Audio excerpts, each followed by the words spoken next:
Live from the bizarro world where I'm Tony. It's the Geek Show podcast. Me am Tony.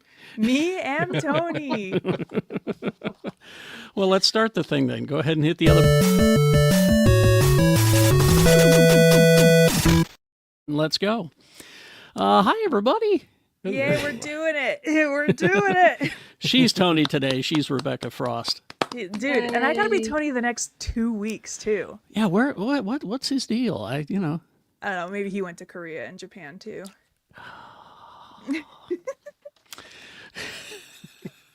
She's now you're being more Rebecca than Tony. I'm sorry. Green Lantern going to Japan. Carrie was in Japan. Carrie was in Korea and Japan for 3 weeks, and then I had to be Carrie for 3 weeks. Yeah, so she had to herd these cats. Did we all go to Japan this year? Because that was fun. No, just two of us. When did you go, Val? I went during Star Wars Celebration, so I think that was April. So the weather wasn't murderous. No, it was great. It was fantastic weather. Yeah, because I went 9 years ago, and I went at that time, and the weather was fabulous. Never go in the summer months. Just don't. Oh, whatever you do. Rob is here. Hi, Rob. Good morning. Robert Deal. And Valerie Cameron, who knows better than even me that the radio industry sucks. Does it still exist? Barely. Oh, believe me, the people who own it are trying to kill it. Yeah. I mean, they have been for a while. Yeah. I feel like I got fired at the right time. Val's been all over the place, though, doing professional geekery, and she'll tell us about that coming up. Let's see. Well, let's begin then, shall we? All right. Oh, I suppose. Let's begin with... Let's talk about the Fantastic Four. We'll get to the news later, but let's talk about Fantastic Four, because we all saw it. We were all at the screening on Wednesday. It's opening this weekend. It's doing very well at the box office, apparently. So don't cry for Kevin. Don't cry for Kevin Feige. He's fine.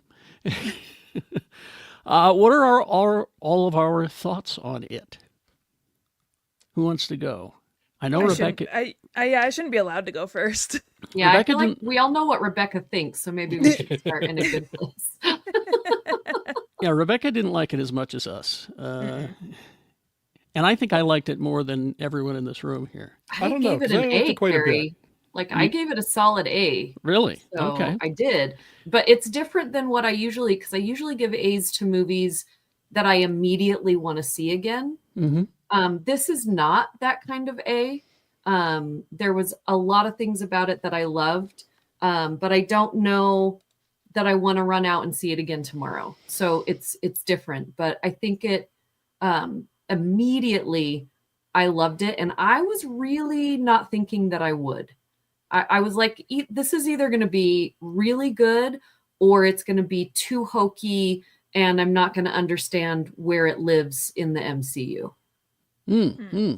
Interesting. No, by the way, we're going to keep the spoiler free. All right. Yeah. So if you're listening or watching and you haven't seen it yet, don't worry. We're not going to ruin anything for you. Rob, what do you think?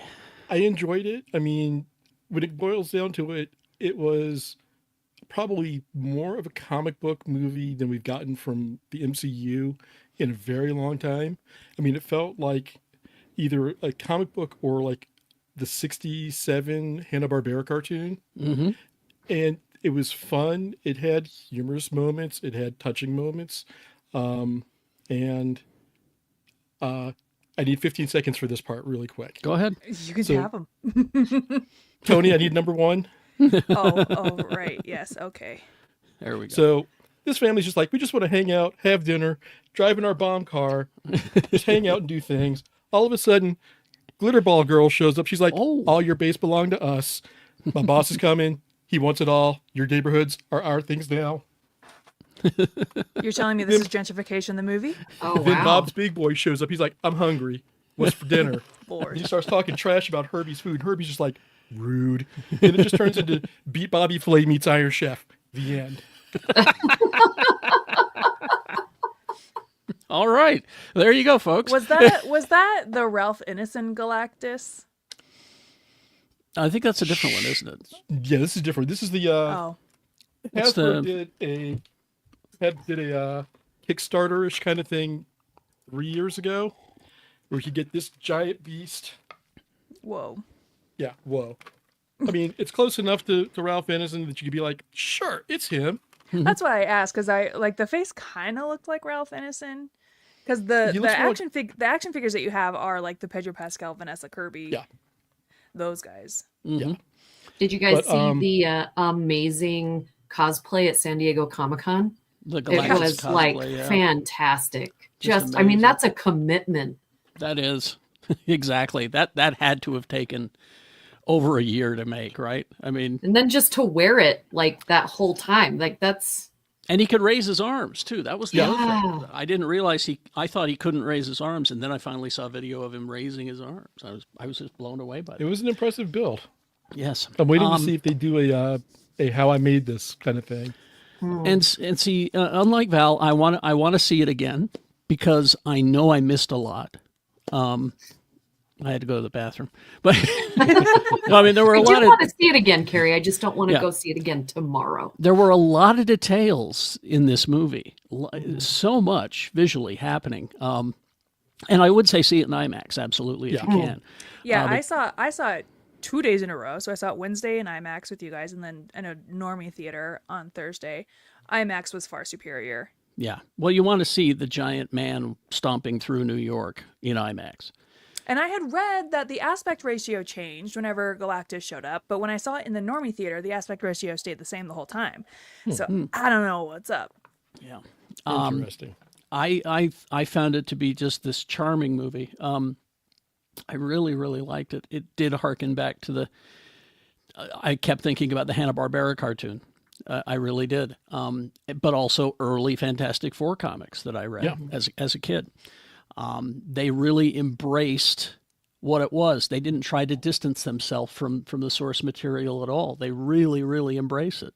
And that's why I said for me, it felt like probably the most comic book accurate, well, not even accurate, the closest to a comic book feel in a movie. Like they grounded it well, but they also kept the fun of, giant monsters, exciting battles, and just even the quieter moments just between the Fantastic Four themselves, which, are some of the more interesting comics in depending on who's writing them. Yeah. So it was everything I was looking for. I went into it cautiously optimistic. I came out giving it a solid 8.5, if not 9. And now everyone, and I don't want to be one of those guys that compares, but Superman, we talked about Superman being very comic booky, very. Yes. I would say that this one takes it a step further, Fantastic Four, because it immerses itself in its own universe. Yeah, Sure. like I honestly am bummed that they're going to be going to what I assume is 616 because I really like this 828 universe. Yeah, Next for year, me it's it was like the 838 most. better.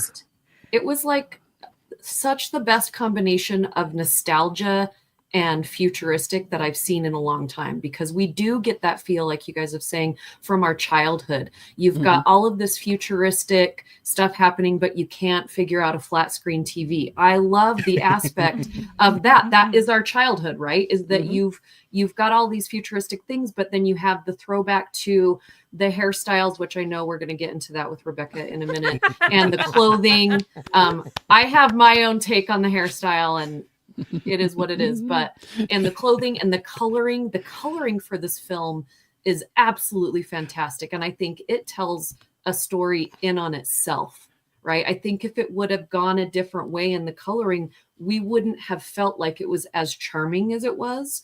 And we wouldn't have had that nostalgic feel. And they leaned into it all the way. And I think that's why I loved it so much. And they gave every single character something to do. None of them were throwaway characters.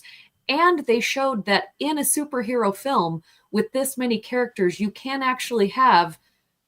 figure out who these characters are in character development because it was written so well. I'm going to play off of Val's comment about coloring in this movie and go, the one black person in this movie, their press agent or their PR person. I'm just kind of like, I'm glad they had somebody.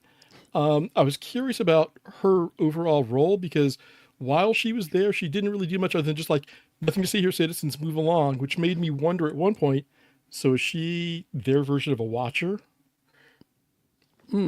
But otherwise, I'm just kind of like, I realized that, this comic came out in 61 and, at the time, comics were mostly written by white male writers and artists. So there were not very many characters of color in the comics. I was happy to see that they had someone, one, two, that even when they did like wide shots for the crowd shots, like the reporters and things, there were people of color of various colors in those shots. And Rebecca reminded me the other day that one of the first people that it's like one of the, thank you Fantastic Four, like montages was a person of color. And I'm like, okay, that's true. So I like the fact that they didn't just go like, nope, whitewash, all done. Yeah, I noticed that as well. I liked the way that they made Reed. The one thing that was different from the comics, Reed was not as confident as he is in the comics. In the comics, he's sure he can figure out everything. And there's never a doubt in his mind that he'll figure it out. Where here, he wasn't sure. That kind of harkens to earlier, early Fantastic Four, where Reed knew a lot. He knew most things, but sometimes the mundane stumps him. Mm-hmm. And that's something they've carried forward through multiple iterations of writers and creative teams. Mm-hmm. And I liked one of the things that Reed doesn't know that they did specifically hone in on was his guilt about Ben. Yeah. Yeah. Which is also in the comics, but I'm glad that they did focus on that here. Also, another taking away from the comics, Johnny wasn't just a himbo. Yes. I'm going to stay quiet here because I know there's an opinion coming up that I'm. Yeah, I was going to say, can I share my hot take that I know I'm the only person in the world who probably thinks this, and everyone's going to disagree with me. This movie, to me, first of all, I always pay attention during the credits, and you guys were there for my reaction when I saw there were 4 screenwriters for this movie. Mm-hmm. And I get really grumpy when I see more than 2 or 3 screenwriters, because to me it feels like too many chefs in the kitchen. But they're all white male screenwriters, and the movie to me, and I went in the second time to seeing this movie, watching it through this lens, the movie to me felt like Fantastic Four fan fiction written by 4 white men with Johnny Storm as the self-insert, where you can kind of picture yourself as the character, because I felt like Johnny Storm, he was taken from this character that we just kind of expect to be jockey and womanizing. Mm-hmm. And actually they made him still like way into women and aliens, but also gave him a very important job. He had one of the most important moments of the movie, and he had most of the quips. He had 90% of the quips. And so for me, watching it a second time felt a lot more like watching Fantastic Four, specifically Johnny Storm fan fiction, where a bunch of white dudes wrote a self-insert character. And like I said, I'm the only person who has this opinion, and I know everyone's going to disagree with me, and that's okay. I don't know. Get on Reddit. I'm sure you're not the only one that has that opinion. I don't tend to jump in there, but like Rebecca, I feel like just because you guys are more comic book nerds than me. I'm a surface nerd, right? Like I watched the cartoons, I watched the movies.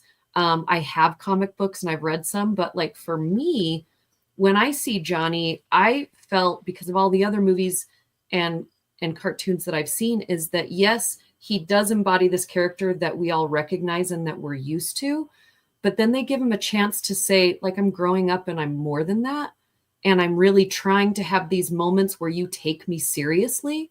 And so for me, yes, that also is something that you can grab onto, because I think we all kind of go through that in our lives. So for me, that's kind of what I got out of it, is that, yeah, they pigeonhole him into this character, and he is the younger guy, the good looking kid. And so every time we see that, either in movies or bands or whatever, you always have that one person that gets put in that. And his character has been put in that forever. And in this film, they gave him something to do. They have him trying to like have a voice. People keep ignoring him, not paying attention to him. And then he finally does something right in the right direction, which I did like that. which I appreciated. The multiple moments in the movie where Johnny Storm is like, hey, actually, she said something to me. And they're like, okay, go on. And he's like, oh, I didn't think beyond that because I didn't think you guys were going to stop to actually listen to me. I did really like that. I wanted more Ben Grimm. That's the other thing too, is like everybody says, they gave everybody something to do in this movie. Did Ben really have anything to do in this movie besides pilot the ship?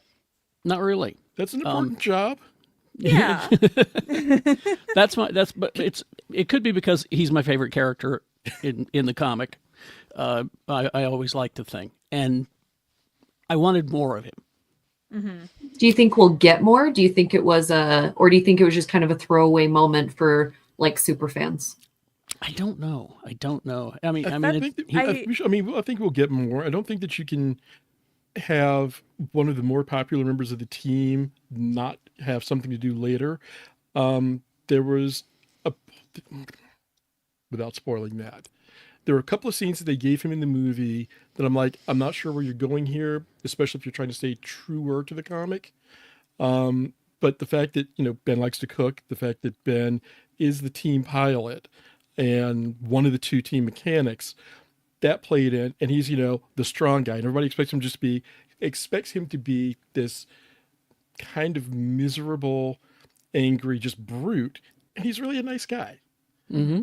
And they did a little touch on this man, this monster. They gave a couple of nods to that. Yeah. But they also showed kind of, the softer side of, hey, I'm not just the guy who punches things. I will say, I think, and I have the same opinion in regards to Superman too. I think we are in an era of comic book movies and superhero movies where we have overcorrected from providing an origin story, because people are tired of seeing origin stories, where we have overcorrected now into a more realistic, like if you were to pick up a comic book and you have no idea what's happening in the comic book, right?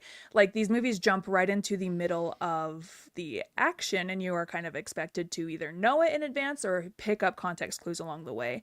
And because of that, we sacrifice moments of getting to know these characters so that we can actually care about them.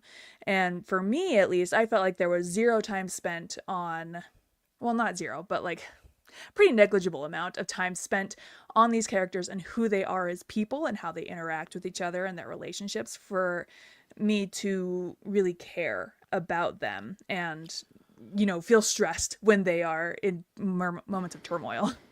Can I say that I think that I will agree with you 50%, specifically because I think they tried to give us that kind of interaction between Reed and Sue early in the movie, and with their conflicts, they're just between the two of them throughout the movie, just to kind of go like, they love each other, but sometimes they drive each other completely full-blown batshit crazy. Mm-hmm. But again, we didn't see things like Johnny and Ben's, world famous prank routines between the two of battles, them. Yeah. Reed or Ben pushing Reed's buttons and then just being like, dude, I'm just trying to get you to loosen up. So I think that they gave us a little bit, and to keep it honestly at a 2-hour and 56-minute runtime. Yeah. They did give us a lot.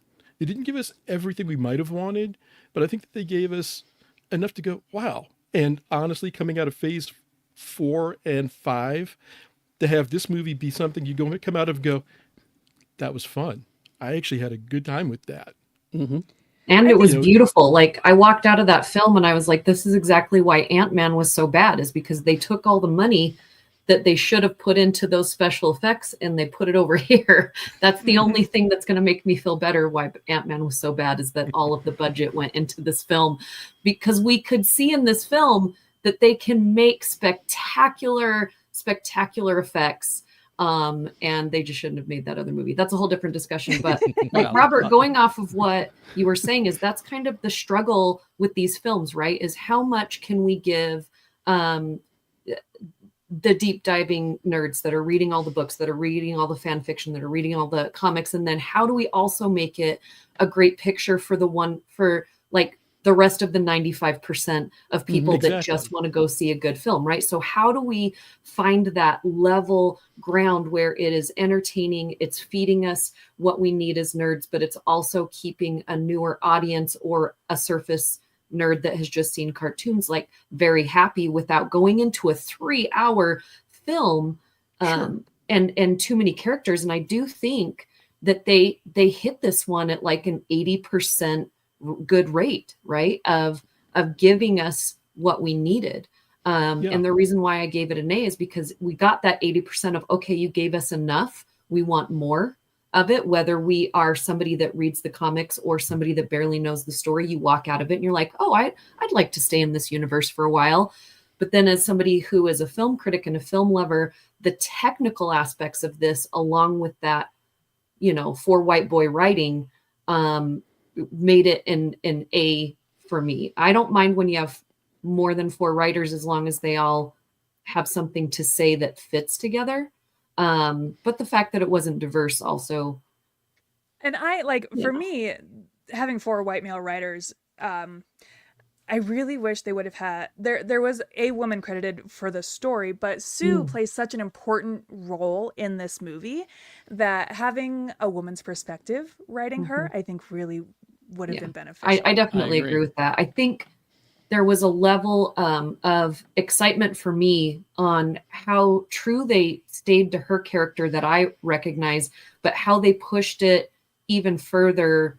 But I think I agree with you on that, is if we would have had a female voice in there, it would have had just a little more depth and a little more, yes, when we're moms, like we will kill for our kids, right? We will do whatever for our kids. But there were some other moments in the film that I think could have hit a bit harder.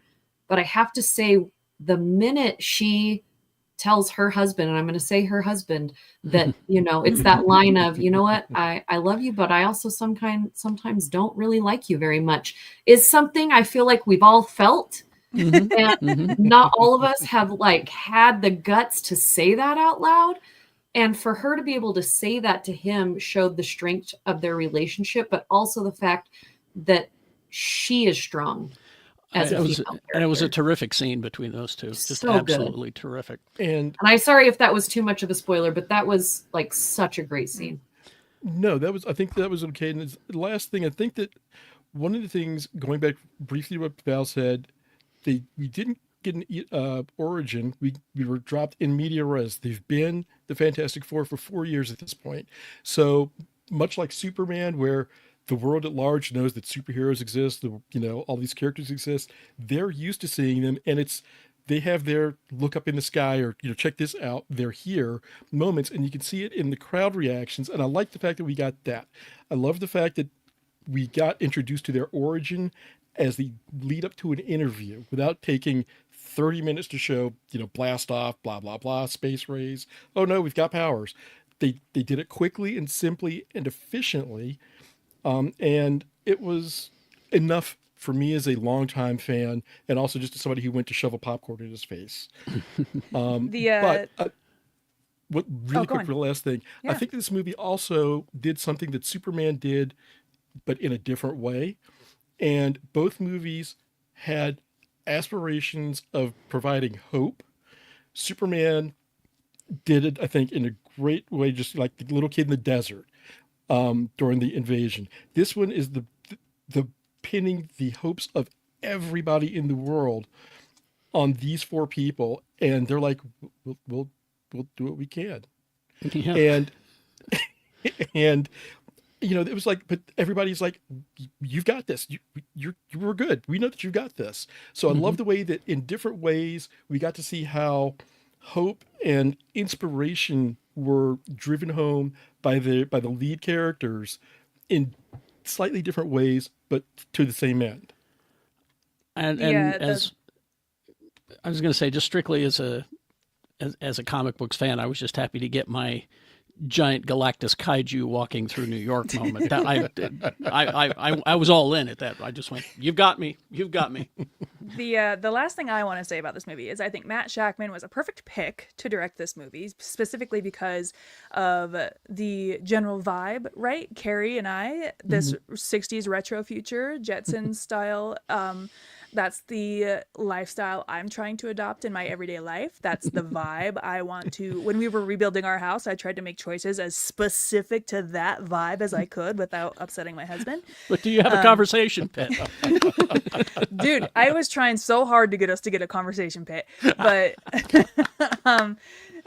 so like overall the vibe beautiful, loved. And Vulture even has an article out now about how Sue has beach waves but everyone else has regular 60s hair. I've ranted enough about that. You guys don't need to hear me go on about it again. You were way ahead of that. Yeah. People have been saying, but I thought Matt Shackman was a great get for this particular movie. Mm-hmm. All right. Anything else before we move on? I loved it. Not spoilery. Yeah. Well, we could do a whole spoiler, and we will probably maybe next week in the after party. We might do a whole spoilery Fantastic Four discussion. Let's see. Let's move on then. Quickly, some housekeeping. Our Patreon is still there. You get the after party. It's exclusive to just Patreon members, where we continue this show after this show. And it is also live. So join us there. It's geekshowgotthiscovered.com is a link to our Patreon. Also our merch store. We love seeing our merchandise out in the wild. Just go to geekshow.store and you can find it all while it lasts. All right. Let's see. Let's talk about some of the things that are happening at San Diego Comic-Con, like the Predator Badlands panel and the trailer that we got earlier this week. This new trailer was so awesome. Wasn't it, though? I knew you'd love it because Elle Fanning is... I just love her. We finally got to look at Elle Fanning and the character that she's playing, and she's apparently a backpack through the entire film. She's a 3PO. It's Tailgunner Joe, live action. Yeah. But it was... go watch the trailer on YouTube. It was released earlier this week. She is a Wayland Yutani android being carried around by a predator on his back. The movie opens November 7th, and there was some interesting information that was dropped in San Diego Comic-Con that you can find out there if you want to dig that up. I've got some of it coming up. But I hope that Elle Fanning is more than just a backpack in the movie. I want to see her kick some ass, you know? Well, I mean, there's a scene in the trailer that does show her like kicking some ass. Oh, yeah? Yeah. Good. The thing that people will get mad at me for is that I probably might be the only person that's seen what is it, The Prey? Prey. Yeah. And I thought it was such a boring film. Girl, and everyone I know tells me how much they love this film. Well, Val, it took me 2 times to watch it. The first time I watched it, I was so bored. I shut it off, and I thought maybe I was just in the wrong headspace. Like it came out when we were kind of shut in, you know? Well, that's strike 2 now in 30 minutes. You didn't like Ant-Man or Prey. I love Ant-Man, but I needed more. No, it's Quantumania. It's Quantumania that you're saying sucks. Oh, okay. Different thing. Rob knows how I feel about this. Yeah, right. Rob knows how sucked. I feel. It's just, all right. It just hurts my soul. It's a whole different show. But so I watched the trailer for Badlands, and I have to say, like, it is intriguing to me. This looks freaking cool. Yeah. I don't have any like true connection to this platform, but I've always really, really respected how they are made and what they look like. I just have never really gotten into like connecting to the story. Have you watched Killer of Killers though yet on Netflix? Because that's just nonstop action. Oh, okay. And I think that you would totally dig it. But now something that did happen at San Diego Comic-Con is that they announced that, and I think it's starting today, that if you go back and you watch Killer of Killers, it has additional footage at the end. Yeah, exactly, right there. I'm writing it down. We see that Dutch and Harrigan. He's too old for this shit. Yeah, he is. Dutch, Arnold Schwarzenegger, and Harrigan, Danny Glover from Predator 2, were also captured. And what Dan Trachtenberg said is that people who defeat the Predator get captured and are frozen. Captured by who? Captured by Other Predator? Other Predator. I guess that they, The beat camera you up. crew. So you never, So, so you there's never the Predator really that's defeat hunting the everybody, Predator. and there's the camera crew watching him. So as the camera crew captures them. But isn't there like a rule of journalism and rule of documentarianism where you can't interfere? I think That's not they just interfering at that point. It's all done. It's the journalism prime directive. You can't directly interfere. I think they just beam them up. No fight, just beam you into the So fridge. you never really defeat the Predator. You do, but you don't. They want you for more battles, and that's what Killer of Killers is, Val. It's three. It takes place in 3 different timelines, 3 different characters defeating the Predators and getting captured. It's quite good. All right, I'll dive in and then I'll try and get back on your good side. The original Predator movie was a huge part of my childhood, and I really thought it was neat. But just Prey was. I'm sorry, guys. I just got to be real. I got to put some kind of controversy to this show. What about Predator 2? Where do you stand on Predator 2? I haven't seen it, so that's going to put me in another. Yeah, so I didn't even jump into that. You don't need to bother with that one.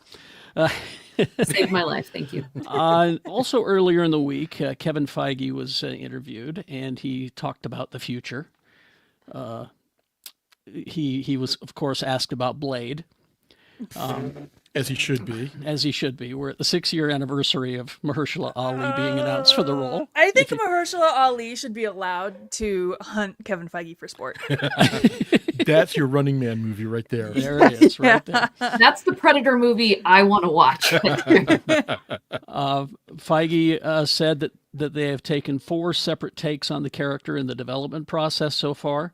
2 in the past, 2 in modern day. One would have been set in Prohibition era. Which is where all the sinners' costumes went. Exactly.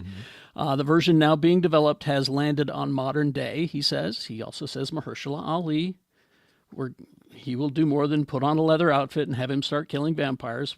But that's all we want to see. Well, actually, okay, so I have an idea. Kevin Feige, if you're listening, which I know that you have to be. Yeah, he listens. Of course he is, yeah. You should totally do, if you want to pitch it modern day, then do Blade slowing down and having to Old man Blade. having to pass the torch to his daughter Brianna, who's in the comics codename Bloodline. Oh. And she's becoming the new Daywalker. So you're kind of passing the torch a bit, kind of like the last Indiana Jones movie. How Blade have child? Well, when a man and a woman love each other. Yeah, go on. They don't even really have to love each other. I think they actually did like each other at one point. Yeah. But the life got a little dangerous for Brianna's mom. She's like, Mom human? Mom human. Mom human. Feige also said that Ryan Coogler is not working on the project. He's focused on developing Black Panther 3. Did you see they're moving up Eyes of Wakanda? The cartoon? The cartoon. So it was supposed to come out the end of August. They've now moved it up to the beginning of August. Really? Oh. Yeah. The stuff I've seen looks beautiful. When it comes to long-term plans, he said that the roadmap stretches into 2032. Wow. And that, I know. And you guys don't even have a finished Doomsday movie. Yeah. Well- Can we just get focus on a 2-year plan? Hang on. Hang on. That's coming up. I've got a lot of beef with Marvel right now. He says that X-Men are It part of those shows. plans, and they'll be recast for their MCU debut, which will be directed by Thunderbolt's Jake Schreier. X fans will get more than one chance to see the original Fox actors reprise their roles in Doomsday and Secret Wars. No. But the new X-Men will also prepare audiences for bigger MCU characters like Tony Stark and Steve Rogers to be eventually played by new actors. Blech. as I said. Because Secret Wars is going to be like Marvel's Crisis. It's a reset. And he says that Secret Wars will end with a reset that brings the X-Men, the Fantastic Four, into the same universe as the current crop of MCU heroes. He also said it's not a reboot. That's a scary word, can mean a lot of things to a lot of people. Reset, singular timeline is what we're thinking. Secret Don't Wars call it a comeback. They've been here for years. Exactly. It says Secret Wars sets us up for the future. Avengers Endgame was about endings, but Secret Wars is about beginnings. I just feel bad for anybody that's going to come in and play Tony Stark at this point.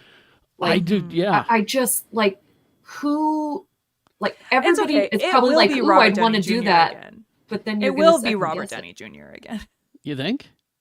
I mean, He says here that it's going to be a new actor. Yeah. The only well, person I'm that they sure. talked about was keeping Chris Evans. Or Hemsworth. yeah. Also, So, I thought he was retiring. That's what he kept But saying. now he's It's a trying to soft really retirement. live out his life and stretch out his mortality. Haven't you seen his reality show? Like he's really just trying to lean in. That's why I think Robert Downey Jr. is going to be recast himself as I don't think so. Tony Stark. I don't know. Plus, it sounds like they're going for a younger version of this, and so God, no. Yeah. I mean, I we've think already it's- seen his young face, Yeah. for a minute in the MCU, and I don't know. I don't see it. I would be surprised if they do, but I also just been going in my mind, like, who is going to jump in and be able to play this character and give it their own spin? Because everybody's going to want the Tony Stark that they love. And if I was an actor going in, I don't want to mimic someone, right? But I Well, want to stay true to what the audience Val. wants. Val, Okay, Jared, so Jared Val- Leto is right there. Come on. No! Listen. That is also a whole nother episode that I could go Val, into on so Jared. what about taking this with like the James Bond tact, where you bring in a new actor and it's just like, that was then, this is now.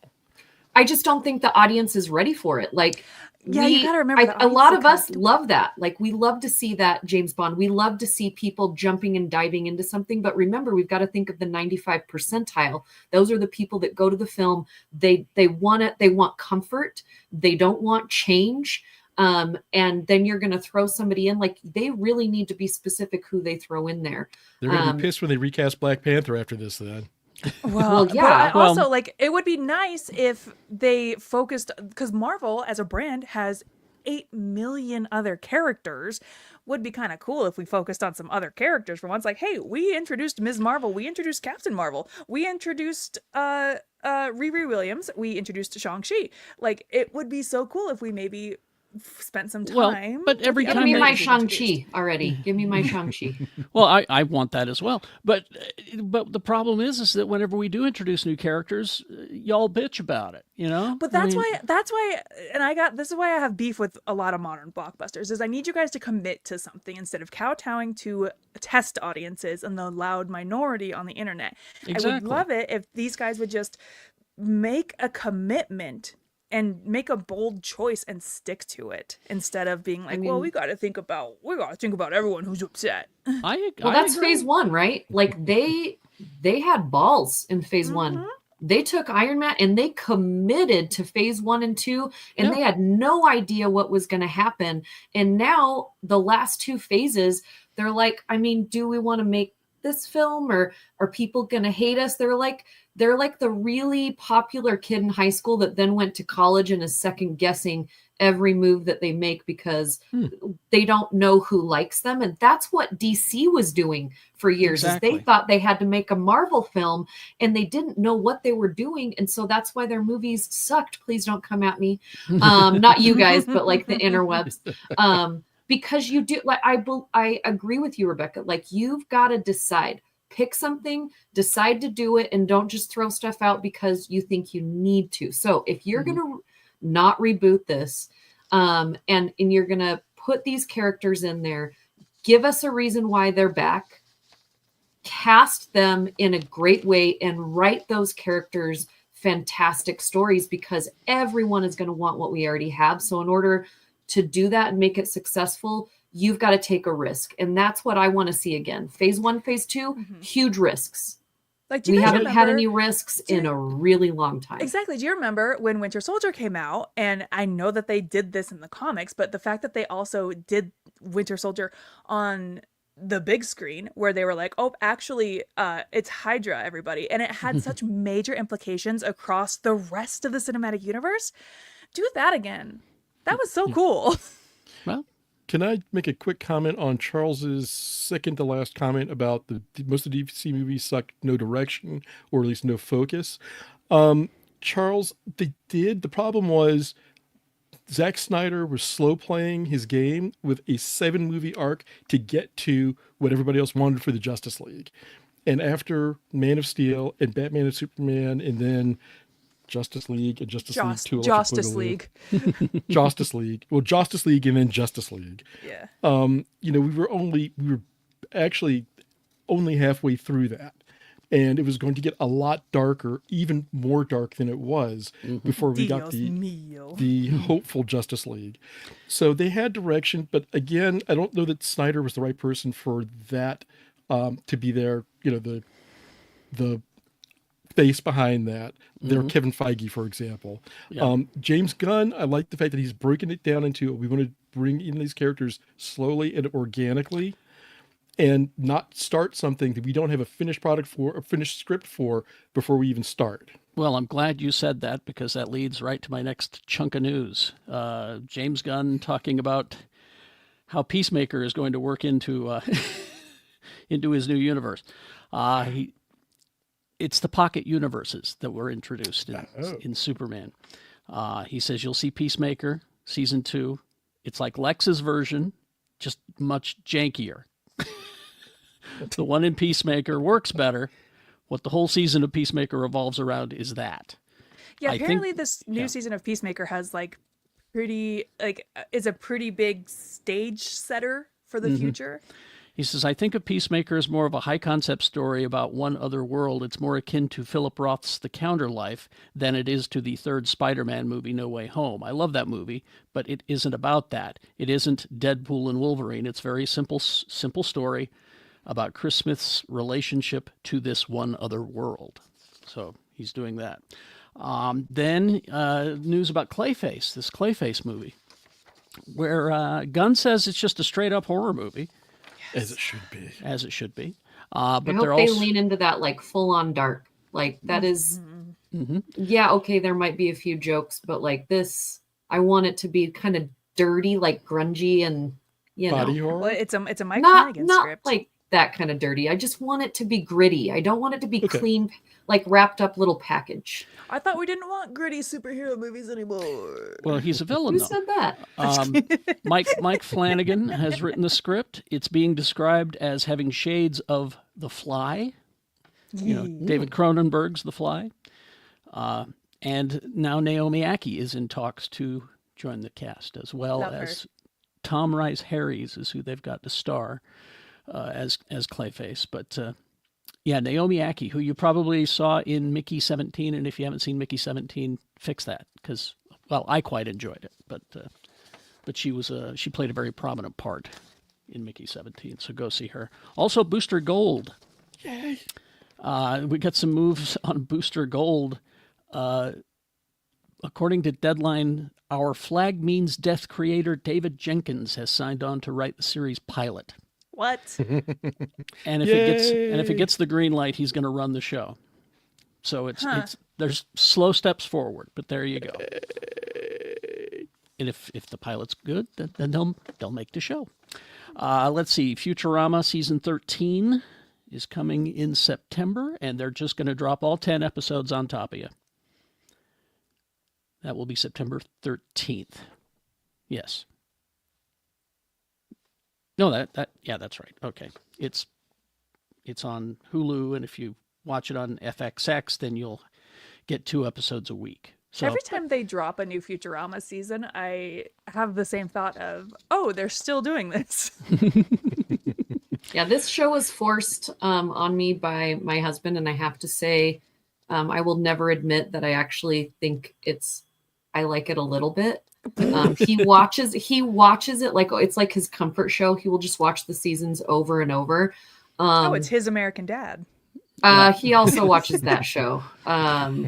So, but I have to say, like, there are parts of it that now that I'm really paying attention and not pretending to pay attention to the show when it gets turned on, there are some creative things, but most of it is just like, why did that just happen? Like, why was that even there? Like, that is a show. You just don't question it. You just turn it on, you jump in, or you switch the channel. But yeah, it's crazy that there are 13 seasons of this show. I'll say this: when Futurama is working, it's brilliant. But then there was that time where they tried to make several movies. Yeah. You don't need a long form Futurama. Keep it at 22 minutes. You're good.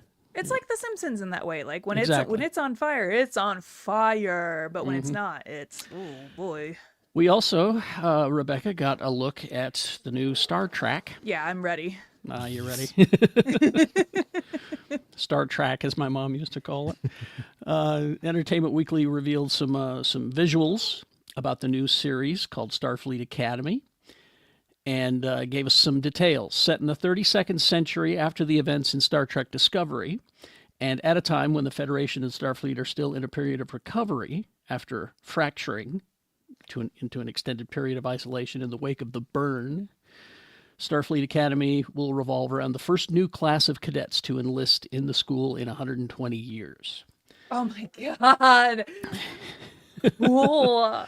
Now we're getting some returning champions. Tig Notaro is she's going to be on the show full time. Yay. They just barely used her in Discovery, and it made me kind of sad. I wanted more of her.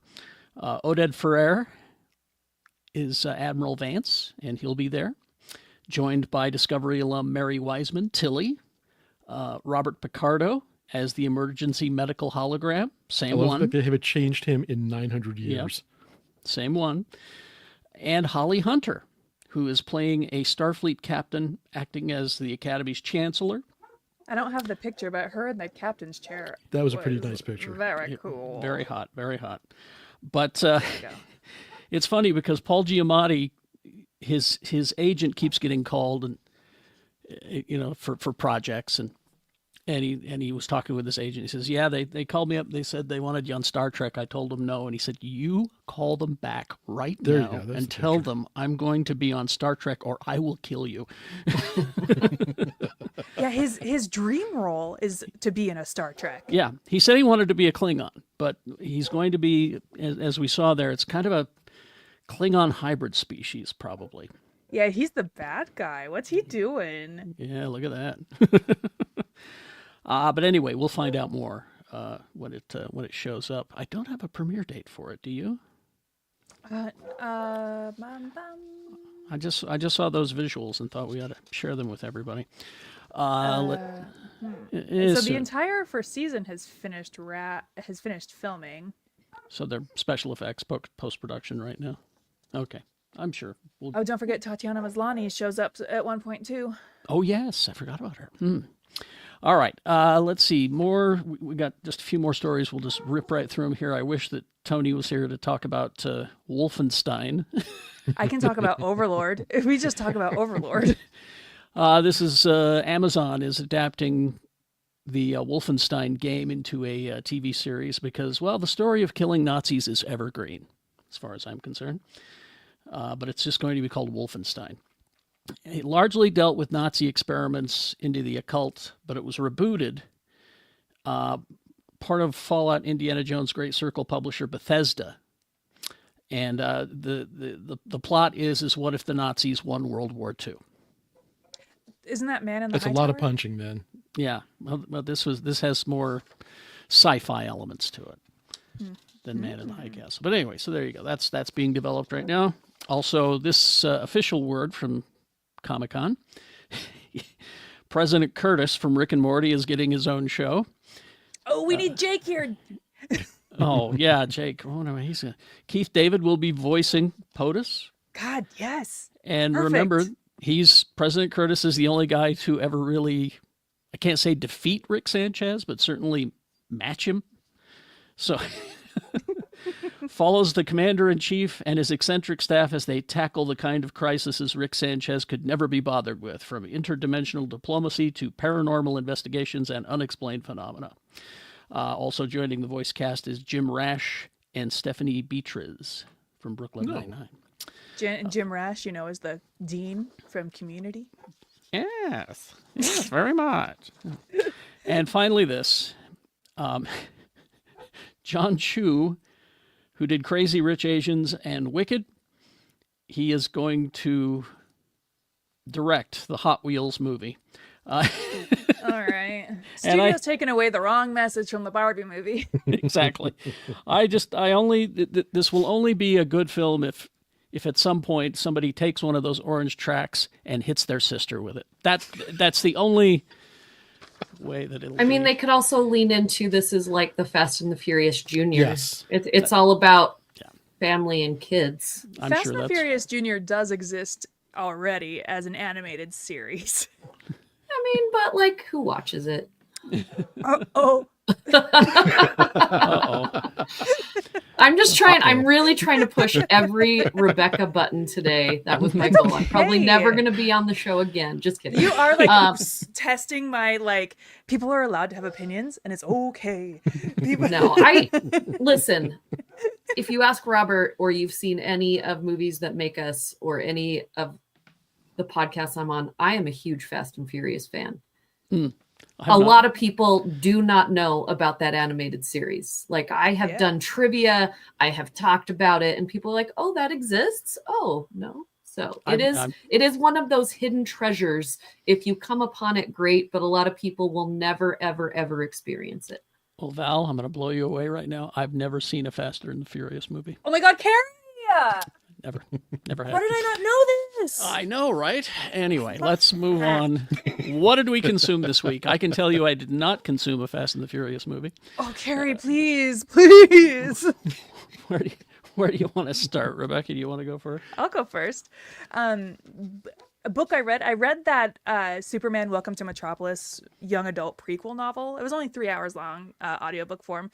And the fun thing about it was a young adult book, so it was like whatever. It's not the best thing I've ever read, but so the Superman movie, the way Lex and his team are all interacting, they have to do a lot of team building exercises, right? Because they all seem to really like each other. Lex in this book he sucks, but he treats his employees so poorly that I don't know why anybody still works for him. The perks must be really good. Even Otis Berg? He treats Otis the worst. Because that is Otis's last name in the movie, by the way. Yeah, is Berg. Yeah. He in this novelization, he treats Otis so poorly. That's pretty canon. But it was it follows Clark at his first day at the Daily Planet and him getting a job at the Daily Planet. Oh, okay. It's whatever. It is whatever. TV shows, Strange New World. I love that my friends are back. I'm so happy that my Strange New World friends are back. I forgot Pike is my captain, and I just love that. I love that crew so much. I'm just so happy to see my friends. South Park. New episode of South Park dropped. Yep. Very, very happy for my friends Matt and Trey because they got their Billy Dollies and then immediately went to shit all over Paramount, and I hope they keep it up. Movies. I was gone last week, so I legally have to talk about a couple of movies. Eddington, the new Ari Aster movie. You guys know me, big Ari Aster fan, and it's the other Pedro Pascal movie, isn't it? It is the other Pedro Pascal movie. Kind of. Yeah, kind of. He's kind of in it. Yeah, it is not explicitly a Pedro Pascal movie, but the marketing will lead you to believe that. But huge Ari Aster fan, one of my favorite directors. Huge Joaquin Phoenix fan, one of my favorite actors. And they could never make me hate you, Ari Aster. So Eddington takes place in May of 2020 and follows Joaquin Phoenix as a sheriff in a small town in New Mexico, and he decides to run up against the mayor who's running for re-election, Pedro Pascal. And in true Ari Aster form, things get a little crazy. This is probably the tamest Ari Aster film that he's made, but still does a really good job of capturing the concept of anxiety, and especially in May of 2020 when tensions were really high everywhere, both in regards to the pandemic and racism and interactions with the police. I think a lot of really interesting messaging about what people will opt to do in order to get attention. A lot of performative caring, a lot of performative what's the word? Anyway, but I really liked it. It is definitely not for everybody. Even Ari Aster fans are like, "Oh, I don't know." And even Ari Aster was like, "Oh, I don't really know what I was doing here." But I think if you are in the right frame of mind to enjoy a movie about COVID, you might enjoy it. Sorry Baby, a movie that premiered at Sundance, but I got to see last week. A movie about a woman who experiences a pretty traumatic event in her life, and the movie is about how one has to continue existing after a traumatic event, and life continues to move on around you, and how you have to try to keep up and just exist in the world as well. Loved this movie. Written, stars, and directed by Ava Victor. Looking at the credits, most of the cast and crew were women.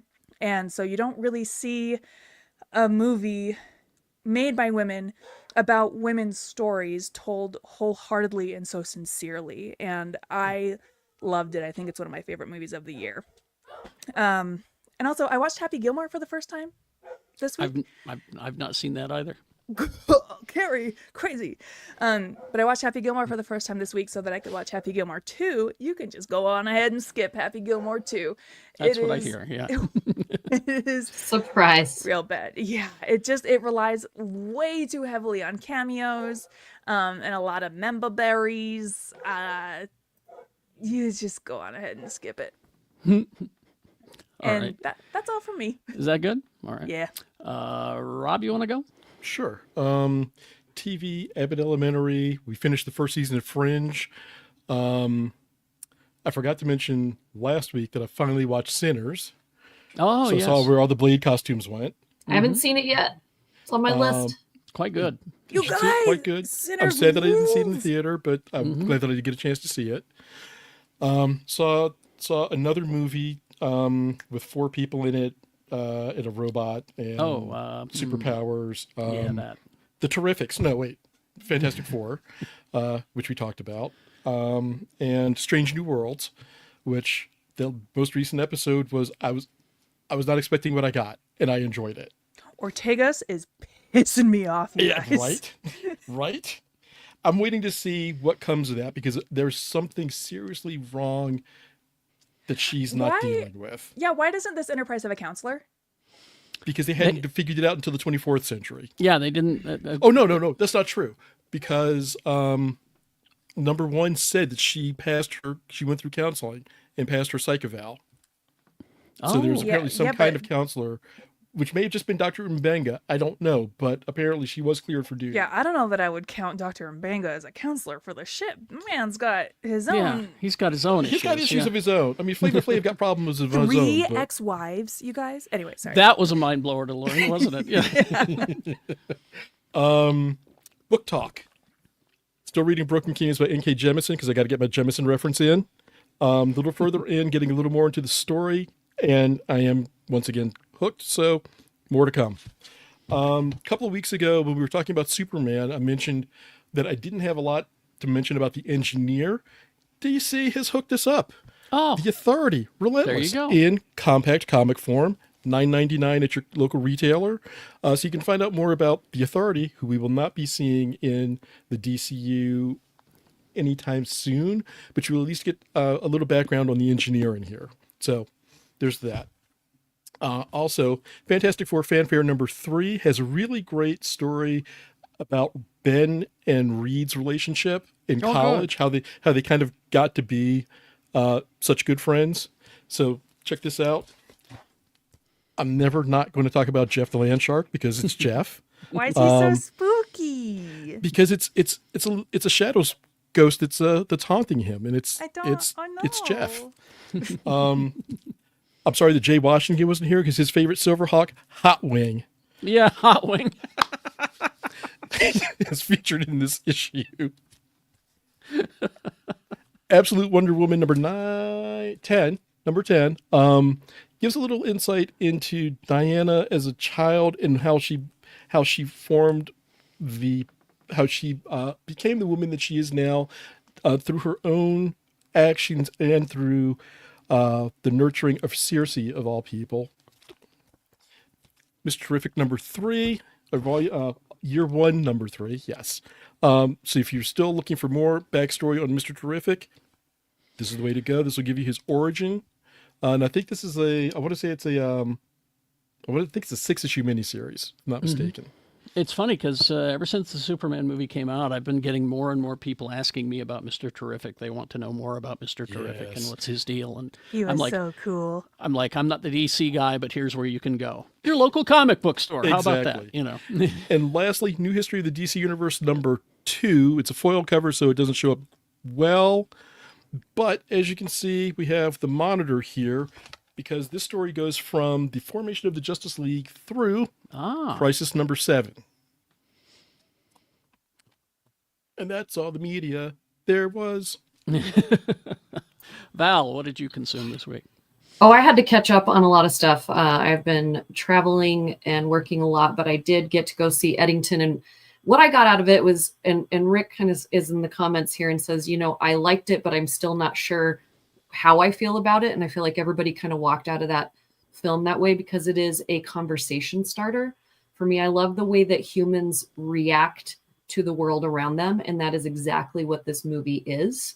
And so you can walk out having many different conversations about many things, but I took from it is, would all of these things still happened regardless of the things that happened, right? So if the pandemic didn't happen, this stuff probably still would have happened in a different way. If Black Lives Matter didn't happen right when that happened and it triggered something else, we probably would have had the same response down the road.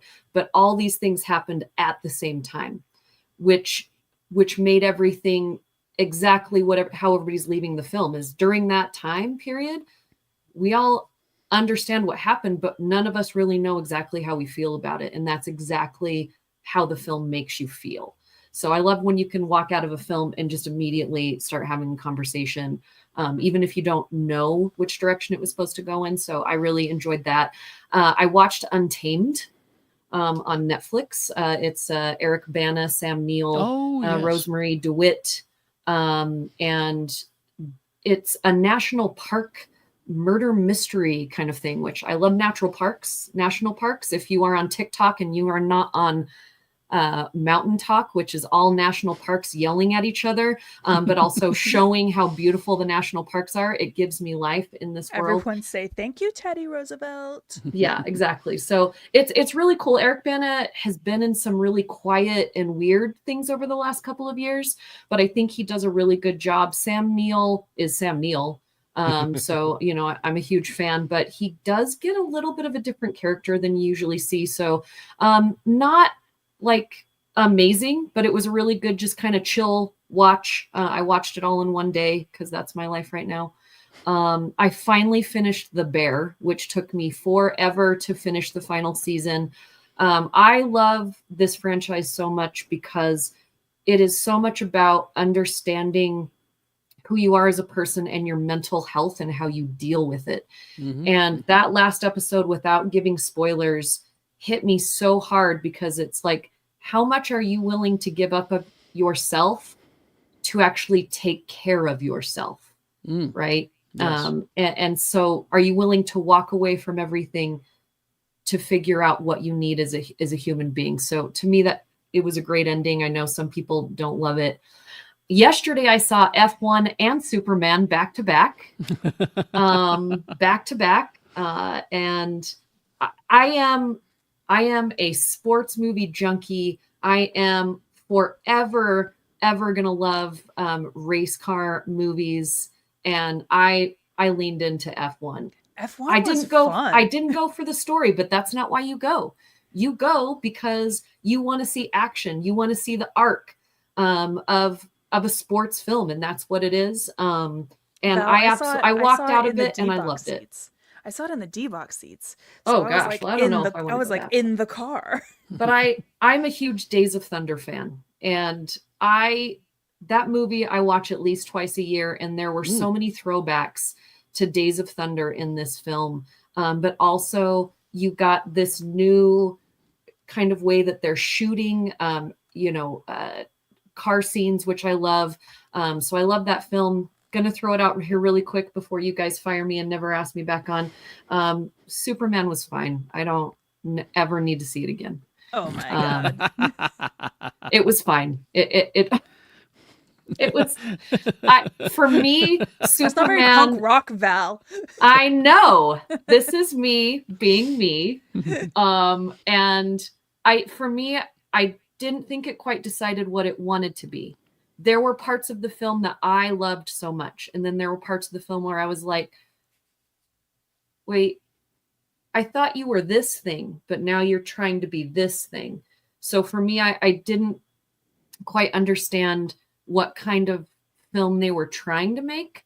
That doesn't mean it was bad. It just means that maybe because I saw F1 right before it, and I just was so enamored by that film, I went in to Superman and I was like, okay. But if you would have seen sorry. Fantastic Four before you saw Superman, would you have had the same feeling? Yes. I'm just saying. Yes. Okay. I still love you, Val. Just not I as love much. you too. It's okay that we don't all agree. It's It okay. makes We're for good allowed. conversations. We can get into it. Hey, listen, I didn't like Fantastic Four as much as y'all. And Let's we're we can all get into allowed this to. in the after party if you'd like. I mean, we can go spoilery in the after party. It's been a couple of So weeks. that's what I've consumed. All right. Let's see. Strange New Worlds. I'm very happy. Very, very happy because I got a Klingon battle cruiser in there. Oh Yeah, I don't want to spoil this most recent episode for people who haven't seen it yet, but they did something that I've never seen in Star Trek before, which was kind of fun. That's true. And once again, seeing this back, I realized that Enterprise is my favorite. Let's see. Fantastic Four was wonderful. I just loved it. You know me, I love a good music documentary, and I was only disappointed in becoming Led Zeppelin because it ended with Led Zeppelin 2 and didn't go any further. And then I read Robert Plant says, I'm not interested in doing that again. And I'm like, oh, you don't want to explain the Mud Shark, do you? But I thought to myself, does Billy Joel need 2 parts? Really? A 2-part documentary? Now, see, that's the thing. I didn't think he needed 2 parts. I thought if Led Zeppelin could do one, then Billy Joel could do 1 part. No, Billy needs 2 parts. Is it like before and after Christy Brinkley? I just started the second part, and Christy Brinkley is all through it. I mean, she was an inspiration for a lot of his big albums. I didn't realize, because I saw Billy Joel in the old days. And it was a good show. And I forgot all about that stuff. And there it is. I'm like, oh, he was important. He is important. Okay, yeah, 2 parts. Give him 2 parts. Billy Joel is unfortunately important to the zeitgeist. He is unfortunately important. My latest thing that I'm just addicted to, and as soon as we finish up here, I'm going to go and watch the final episode, and I'm late to the game on this, but The Pit. Let's go. It's one of those shows that you don't think you're gonna like. You think it's gonna be exactly like every other show that's made, and then you jump in and you're like, how did you possibly make this genre different and better and more engaging? Yeah, I'm not a medical drama watcher, but every new episode clocking in from a shift at The Pit. Yeah, exactly. I mean, I've seen an episode of, ER. I watched all of St. Elsewhere. Wow, Carrie, dating yourself. I know, right? And I saw some Grey's Anatomies. I wasn't really hooked. What about MASH? Because that's a hospital show too. Well, yeah, technically. But this one has got me hooked, and I'm yelling at the screen. I don't want you to be right. I don't like you. Damn it, you're right. Oh, but it's fascinating, and if it's even half accurate, I could totally intubate somebody now. I see the chords. No, the part I'm talking about as far as accuracy goes is if this is the way that our medical system is actually happening, I don't want anybody to try to tell me that America has the greatest healthcare system in the world, because clearly we do not. and we do not pay these people enough, and we don't treat them well. That's all there is to How it. far are you? Like I said, I got one episode left. You're at the edge of your seat part of the. I know. But yeah, I treat your nurses and doctors much better than you are, because they deserve it. I love that he actually goes out and speaks. Noah Wiley, he goes out and speaks about all of this stuff. This means something to him. It's not just a job. You know, he's out there advocating. He has stories. He does stuff on his off time to make sure that what he's doing on the show and what they're talking about the show is he's trying to make change, which is really cool. And Egg in the chat room was asking me about the Spinal Tap trailer. I did watch it this week. I wish I had high hopes. That's about all I can say. Whoa. Yeah, and you're talking to a guy who's seen the original I don't know how many times. All right. Well, let's say goodbye and head to the after party. Y'all can join us if you want. It's geekshowgotthiscovered.com. Follow us there. We're going to continue. I think we may get spoilery about Superman. We might do that.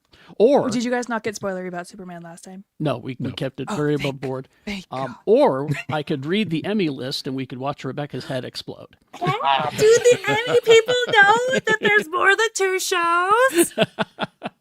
We'll get to all that stuff in the after party. Come and join us. Thanks for joining us here, though. Live long and prosper, bitches. Okay, I'm Tony. I'm ending Push the the button, show. Frank.